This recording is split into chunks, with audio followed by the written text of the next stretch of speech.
هيا عباد الله أحباء الله صلوا على النبي يا ولي الله يا خليل আসসালামু আলাইকুম ওয়া রাহমাতুল্লাহি তাআলা ওয়া বারাকাতুহু হামিদান লিল্লাহ ওয়া সালাতু ওয়াসসালামু আলা রাসূলিল্লাহ ওয়া বাদ। সুপ্রিয় দর্শক, কাছে কিংবা দূরে, বিশ্বজুড়ে বাংলা ভাষাভাষী যারা যেখান থেকে দেখছেন, আপনাদের প্রিয় চ্যানেল দেশ টিভির পর্দায় বায়োনিক সুবাসিত Ramadan powered by premier steel co sponsor হিসেবে রয়েছে আলমানার হসপিটাল এবং টাইকন। প্রিয় দর্শক, পুরো অনুষ্ঠান জুড়ে রয়েছে আমি আব্দুর রহমান হুসাইনি। আমরা আজকেও একটি জীবন ঘনিষ্ঠ বিষয় নিয়ে আলোচনা শুনবো। চলুন আলোচনার পূর্বে পবিত্র কালামুল্লাহ শরীফ থেকে তেলাওয়াত শুনে আসি। আউযু বিল্লাহি মিনাশ শাইতানির রাজীম। বিসমিল্লাহির রহমানির রহিম। আলিফ লাম মিম। যালিকাল কিতাবু লা রাইবা ফীহি হুদাল লিল মুত্তাকিন আল্লাযীনা ইউমিনুনা বিল গায়বি ওয়া ইউকিমুনাস সালাতা ওয়া মিম্মা রাযাকনাহুম ইউনফিকুন ওয়াল্লাযীনা ইউমিনুনা বিমা উনজিলা ইলাইকা ওয়া মা উনজিলা মিন ক্বাবলিক ওয়া বিল আখিরাতি হুম ইউকিনুন উলাইকা আলা হুদাম মির রাব্বিহিম ওয়া উলাইকা হুমুল মুফলিহুন ইন্নাল্লাযীনা কাফারু সাওয়াউন আলাইহিম আআনযারতাহুম আম লাম তুনযিরহুম লা ইউমিনুন খাতামাল্লাহু আলা কুলুবিহিম ওয়া আলা সাম'ইহিম ওয়া আলা আবসারিহিম গিশাওয়াহ ওয়া লাহুম আযাবুন আযীম। সাদাকাল্লাহুল আযীম। প্রিয় দর্শক, আমরা অত্যন্ত চমৎকার কণ্ঠে পবিত্র কালামুল্লাহ শরীফ থেকে তেলাওয়াত শুনলাম। এ পর্যায়ে আমরা সরাসরি অতিথিদের কাছে চলে যাব। আজকে আমাদের স্টুডিওতে উপস্থিত হয়েছেন দুজন বিজ্ঞ আলোচক। চলুন প্রথমে পরিচিত হয়ে নেই। আমার ডান পাশে রয়েছেন বিশিষ্ট আলেমদ্বীন হযরত মাওলানা মুফতি কুদরতুল্লাহ মাজহারি, খতিব, মিরপুর ফকিরবাড়ি জামে মসজিদ। আসসালামু আলাইকুম ওয়া রাহমাতুল্লাহি ওয়া বারাকাতুহু। ওয়ালাইকুম আসসালাম। আমার বাম পাশে রয়েছেন বিশিষ্ট ইসলামী চিন্তাবিদ, তরুণ আলোচক হযরত মাওলানা মিজানুর রহমান মুহিব্বি, খতিব আল কারিম জামে মসজিদ, উত্তরা, ঢাকা। আসসালামু আলাইকুম ওয়া রাহমাতুল্লাহি ওয়া বারাকাতুহু। ওয়ালাইকুম আসসালাম ওয়া রাহমাতুল্লাহ। মোহতারাম, কেমন আছেন আপনারা? জি আলহামদুলিল্লাহ, আপনি ভালো আছেন তো? জি আলহামদুলিল্লাহ। প্রিয় দর্শক, আমরা সরাসরি আলোচনা চলে যাব। প্রথমেই মুফতি কুদরতুল্লাহ মাজহারি, আপনার কাছে জানতে চাইব ইসলামী শিক্ষার গুরুত্ব ও তাৎপর্য নিয়ে যদি আপনি বলতেন। ধন্যবাদ আপনাকে, ধন্যবাদ সকল দর্শক শ্রোতাদেরকে। চমৎকার একটা বিষয়, ইসলামী শিক্ষার গুরুত্ব। আল্লাহ সুবহানাহু ওয়া তাআলা মানুষ সৃষ্টি করেছেন, এর একমাত্র উদ্দেশ্য হচ্ছে তার ইবাদত বন্দিগি করা, তার হুকুম আহকাম মানা।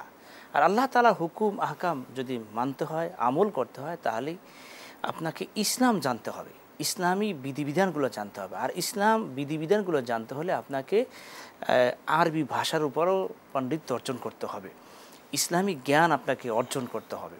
যেমন আল্লাহ রাব্বুল আলামিন মানুষ সৃষ্টি করেছেন, এর উদ্দেশ্য হচ্ছে তার ইবাদত করা, এবং সেই দয়াময় আল্লাহ পাক সেই রহম করেছেন, আমাদের দয়া করেছেন ইলমে দ্বীন শিক্ষা দিয়ে।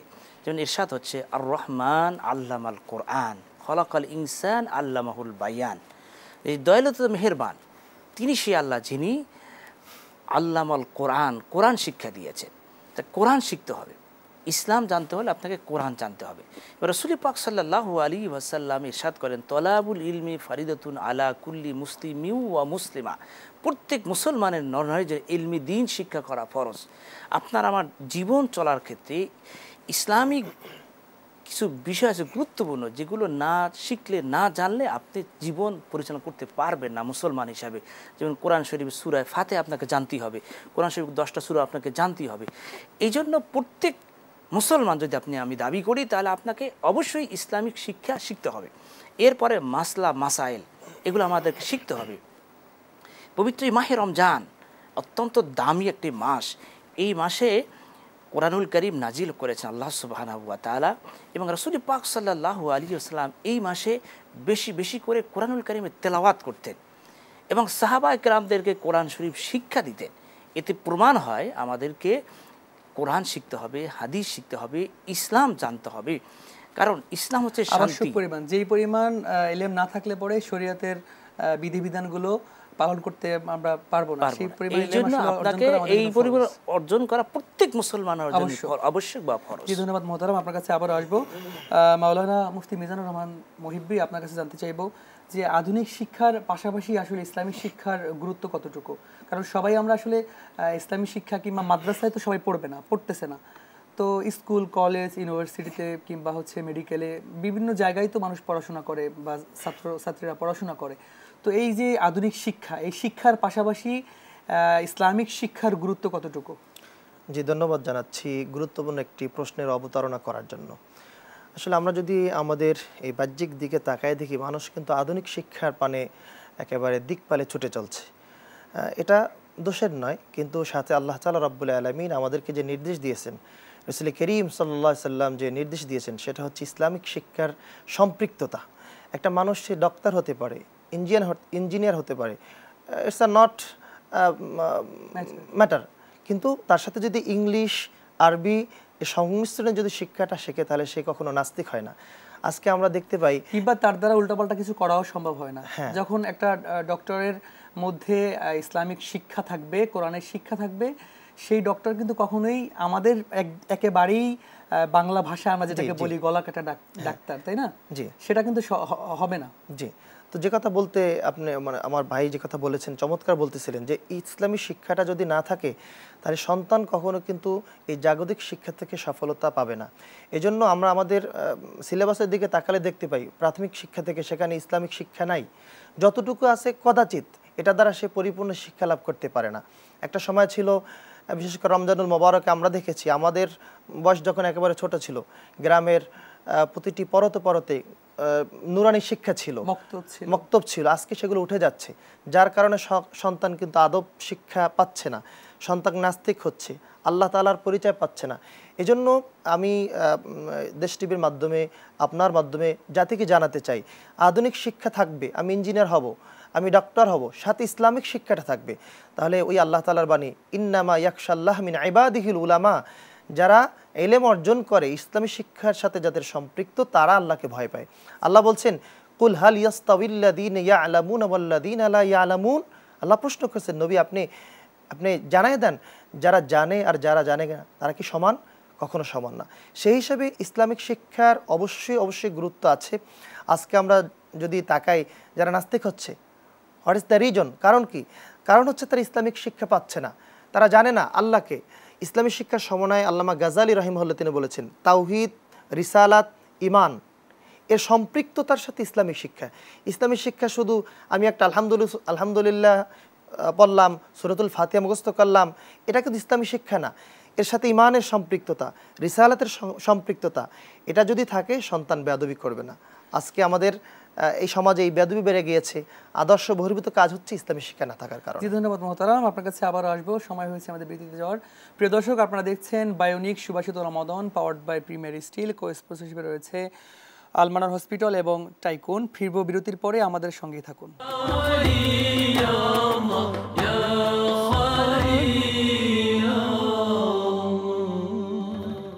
প্রিয় দর্শক, বিরতির পরে আবারও স্বাগত জানাচ্ছি বায়োনিক সুবাসিত Ramadan, powered by premier steel. Cosponsor হিসেবে রয়েছে আলমানার হসপিটাল এবং টাইকুন। প্রিয় দর্শক, আমরা শুনছিলাম আধুনিক শিক্ষার পাশাপাশি ইসলামী শিক্ষার গুরুত্ব। মোহতারাম মুফতি কুদরতুল্লাহ মাজহারি, আপনার কাছে জানতে চাইব, এই যে আধুনিক শিক্ষার পাশাপাশি ইসলামী শিক্ষা না থাকার কারণে ছাত্রদের মধ্যে যে একটা বিরূপ প্রতিক্রিয়া দেখতে পাচ্ছি ইদানিংকালে, আমরা অনেক প্রতিষ্ঠানে দেখতে পাচ্ছি যে তারা শিক্ষকদেরকে শিক্ষকরা লাঞ্ছনার শিকার হচ্ছে, কিংবা ছাত্র শিক্ষক যে বন্ডিংটা হওয়ার কথা ছিল সেই ব্যাপারগুলো কিন্তু এখন আর দেখা যাচ্ছে না অনেক প্রতিষ্ঠানে। এর কারণটা আসলে কি? আসলে চমৎকার একটা বিষয়। বর্তমান সমাজে এটা কিছুটা বেড়ে যাচ্ছে। ছাত্রদের ভিতরে যে আদব, মানে ভদ্রতা, শিষ্টাচার, ওস্তাদকে সম্মান করা, এই যে একটা রেওয়াজ, এইটা কিন্তু কমে যাচ্ছে। এর একমাত্র কারণ কিন্তু ইসলাম না থাকার কারণে। যেটা রসুল পাক সাল্লাল্লাহু আলাইহি ওয়াসাল্লামকে আল্লাহ তাআলা বলেছেন, আদ্দাবানি রব্বি, রসুল বলছেন আমাকে আল্লাহ তাআলা আদব শিখিয়েছেন, ভদ্রতা শিখিয়েছেন, শিষ্টাচার শিক্ষা দিয়েছেন। ওস্তাদকে কিভাবে সম্মান করতে হবে, বড়দেরকে কিভাবে সম্মান করতে হবে। রসুল পাক অপর হাদিসে বলছেন, লাইসা মিন্না মাল্লাম ইয়ারহাম সগীরানা ওয়ালাম ইয়াক্কার কাবীরানা, যে বড়দেরকে সম্মান করে না, ছোটদেরকে স্নেহ করে না, সে আমার নয়। এই যে বিষয়গুলো, বড়দেরকে সম্মান করা, ওস্তাদদের সম্মান করা, বাবাকে সম্মান করা, এটা আস্তে কমে যাচ্ছে কারণ ইসলাম না থাকার কারণে। ইসলামের বিধান যদি তার ভিতরে থাকে, সে কোনোদিন ওস্তাদের সাথে শিক্ষা কারিকুলামের মধ্যে, শিক্ষার সিলেবাসের মধ্যে এই যে তরবিয়া, এই যে আদব কায়দা শিক্ষা, কিংবা হচ্ছে এই যে ইসলামিক শিক্ষার যে একটা ধারা, এইটা আসলে আগের তুলনায় এখনটা কমে যাওয়ার অনুপস্থিত। ডক্টর শহীদুল্লাহ তিনি এক বক্তব্যে বলেছিলেন, তিনি বলেছিলেন অনেক শিক্ষিত সমাজ তার সামনে উপস্থিত, তাদেরকে লক্ষ্য করে বলেছিলেন, আপনারা ডক্টর, বিভিন্ন দেশ থেকে আপনারা পিএইচডি করে এসেছেন, আমি সাধুবাদ জানাই, তবে ডক্টর, কিন্তু আপনাদের ভিতরে ধর্মীয় জ্ঞান যদি না থাকে তাহলে আপনার ডক্টর ঠিক, কিন্তু আপনারা আসল ডক্টর হতে পারবেন না।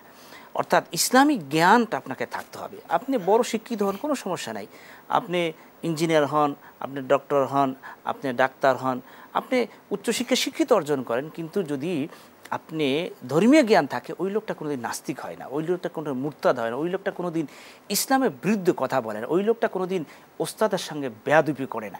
কারণ তার ভিতরে ধর্মীয় অনুশোচনা আছে, তার ভিতরে আত্মমর্যাদা আছে, তার ভিতরে ভদ্রতা আছে। ইসলাম মানুষদেরকে ভদ্রতা শিখায়, শিষ্টাচার, আদব কায়দা শিখায়। রাসূল পাক সাল্লাল্লাহু আলাইহি ওয়াসাল্লাম যে আদর্শ দিয়ে গেছেন, সে আদর্শ আজকে আমাদের যদি থাকে তাহলে সমাজে কিন্তু বিশৃঙ্খলা হওয়ার কথা না। জি, ধন্যবাদ মোহতারাম, চমৎকার বলেছেন। আমরা মুফতি মিজানুর রহমান মহিবী আপনার কাছে জানতে চাইব সর্বশেষ, এই যে শিক্ষা প্রতিষ্ঠানে অরাজকতা হচ্ছে ইদানিংকালে দেখা যাচ্ছে, এর পিছনে কি শুধুমাত্র ছাত্রদের ইসলামী শিক্ষারই অভাব, নাকি শিক্ষক হিসাবেও আমরা আসলে যেই দায়িত্বটা আমাদের পালন করা দরকার ছিল ছাত্রদের উপরে, সেটা কি আসলে পরিপূর্ণ পালন করা হচ্ছে কিনা? জি, শুকরিয়া জানাচ্ছি। প্রথমত বিষয়টা হচ্ছে, এটার মূল সমস্যা হচ্ছে গোড়াতেই। এক নম্বর, আমাদেরকে ইসলামী শিক্ষা আন্দোলন এটি প্রত্যেক ব্যক্তির মুখে মুখে আজকে উচ্চারণ করতে হবে। আজকে আমাদের আরবিক ইউনিভার্সিটি আছে, আজকে আমাদের সিলেবাস আছে, কিন্তু দিন শেষে আমরা কিন্তু ভালো একটা সিলেবাস পাচ্ছি না। এজন্য এক নম্বর দায়বদ্ধতা হচ্ছে, আমরা ইসলামিক শিক্ষার আন্দোলনটা ঠিকমতো করতে পারছি না। আমরা বিগত বছরগুলোতে দেখছি মানুষ বানরের তৈরি, এগুলো মানুষকে প্রচারণ করা হচ্ছে, শিক্ষা দেওয়া হচ্ছে, দিন শেষে ওই যে ইসলামিক শিক্ষাটা পাচ্ছে না। এক, দুই নাম্বার, আপনি যে কথা বলছেন চমৎকার, এখানেও শিক্ষক হিসাবেও কিছু দায়বদ্ধতা আছে। আজকে যে শিক্ষক এবং শিক্ষা জাতির মেরুদণ্ড, তাহলে চুরি শিক্ষা, বড় শিক্ষা যদি ধরা না পারে, তাহলে এখানে কিন্তু সুশিক্ষা জাতির মেরুদণ্ড, এটা আমাদের আজকে এডিট করতে হয়। ঠিক শিক্ষক হিসাবে আমাদের কিছু দায়বদ্ধতা আছে। আমরা জানি আজকে আদর্শ শিক্ষা হচ্ছে না। এজন্য নেপোলিয়ন বলেছে, if you will give a good mother, I will give a good nation. আমাকে যদি একটা ভালো মা দাও, আমি তোমাকে সুন্দর একটা জাতি দেব। মা তো শিক্ষক, তো সেই শিক্ষার দায়িত্বটা স্কুল, মাদ্রাসা, কলেজ, ইউনিভার্সিটিতে শিক্ষকরা পালন করছে। আজকে তাদের নৈতিক চরিত্র নাই, আজকে তাদের আদর্শ নাই। এজন্য আমি বলবো যে যারা শিক্ষা এবং শিক্ষকতার এই মহান পেশাকে ধারণ করছে, তাদেরকে প্রথমত রসুলের আদর্শটাকে, যে রসুল তিনি বলছেন বুইসতু মুআল্লিমান, আমি তো নিজে শিক্ষক হিসাবে প্রেরিত হয়েছি, তো তার শিক্ষার ধরনটা কেমন ছিল? হযরত আনাস রাদিয়াল্লাহু তাআলা বলছেন, খাদিমতুন নবী সাল্লাল্লাহু আলাইহি সাল্লাম 10 সিনিন, আমি রসুলের 10 বছর খেদমত করেছি। তিনি তো ছাত্র ছিলেন, তিনি শিক্ষক হিসেবে তিনি প্রেরিত হয়েছে, শিক্ষা দিয়েছে। তিনি বলছেন, আমাকে কখনো পরিমাণ একটা কথা বলতে হয় নাই, আমি কখনো আমার আচরণে হুজুর বলে নাই। আজকে আমরা একটা কথা বললেই শিক্ষক আমাদের তার আদর্শ বহির্ভূত কাজ করে, তিনি আমাকে সুশিক্ষা দিতে পারছেন না। সেই হিসাবে আমি বলবো, এখানে শিক্ষক হিসাবে আমাদের কিছু দায়বদ্ধতা আছে। আমরা যদি এটি সংশোধন করতে পারি, তাহলে আমরা বলতে পারি অচিরেই শিক্ষা আন্দোলন এবং শিক্ষকদের দায়বদ্ধতা দুটি মিলে আমার মনে হয় একটি সুন্দর জাতি গড়তে হবে ইনশাআল্লাহ। জি, ধন্যবাদ মোহতারাম। আপনাদেরকে মোবারকবাদ জানাচ্ছি আমাদের সাথে স্টুডিওতে যুক্ত হওয়ার জন্য। প্রিয় দর্শক, আপনারা দেখছেন বায়োনিক সুবাসিত Ramadan, powered by premier steel. Cosponsor হিসেবে রয়েছে আলমানার হসপিটাল এবং টাইকুন। আমরা দেখতে দেখতে অনুষ্ঠানের শেষ পর্যায়ে চলে এসেছি।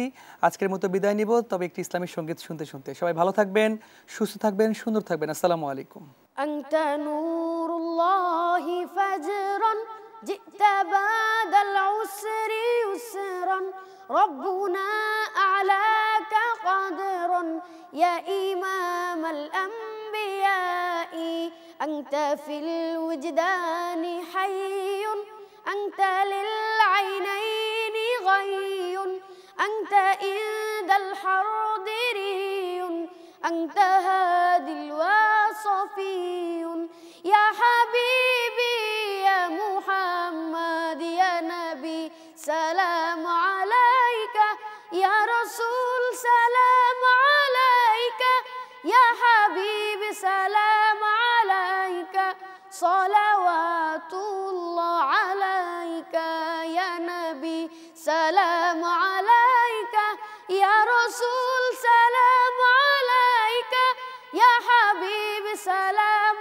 عليك صلوات الله عليك يرتوي بالحب قلبي حب خير رسل ربي من به أبصرت دربي يا شفيعي يا رسول الله أيها المختار فينا زادنا الحب حنينا جئتنا بالخير دينا يا ختام المرسلين يا حبيبي يا محمد يا نبي سلام عليك يا رسول سلام عليك يا حبيبي سلام عليك صلوات الله عليك يا نبي سلام عليك يا رسول